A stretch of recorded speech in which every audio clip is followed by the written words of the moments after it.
الرحمن الرحیم والصلاة والسلام علی رسولہ الکریم اما بعد۔ محترم سامعین و ناظرین، السلام علیکم ورحمۃ اللہ وبرکاتہ۔ میں ہوں حافظ محمد شعبان، اپنے چینل نور اسلام سے آپ سے مخاطب ہوں اور آپ کو خوش آمدید کہتا ہوں۔ آج ہم بات کریں گے سچے خواب کی علامتوں کے حوالے سے۔ یہ علامتیں کسی ولی، کتب، غوث یا ابدال کی بیان کی ہوئی نہیں ہیں، بلکہ یہ علامتیں آمینہ کے لال بے مثل و بے مثال حضور صلی اللہ علیہ وسلم کی بیان کی ہوئی ہیں۔ آقا کریم صلی اللہ علیہ وسلم نے سچے خواب کی 3 علامتیں بتائی ہیں۔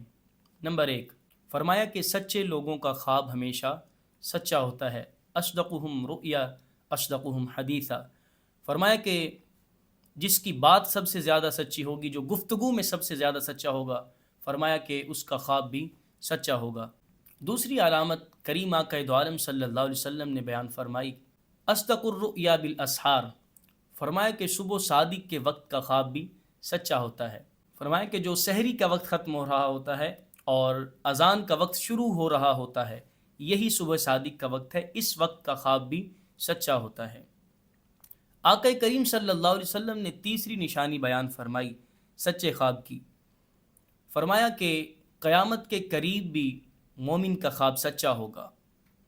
اذا اقترب الزمان لم تکد رؤیا المؤمن، فرمایا کہ جب قیامت کے آثار، قیامت کی نشانیاں ظاہر ہوں گی تو مومن کا خواب کم ہی جھوٹا ہوگا، یعنی مومن کا خواب اکثر سچا ہوگا۔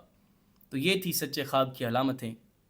اگر آپ کو ہماری ویڈیو پسند آئی ہے تو ویڈیو کو لائک کریں، چینل پر نیو ہیں سبسکرائب کریں، شیئر کریں، اور اگر آپ بھی اپنے کسی خواب کی تعبیر جاننا چاہتے ہیں تو کمنٹ باکس میں یا واٹس ایپ نمبر پہ ہم سے رابطہ کر سکتے ہیں۔ اللہ ہم سب کا حامی و ناصر ہو۔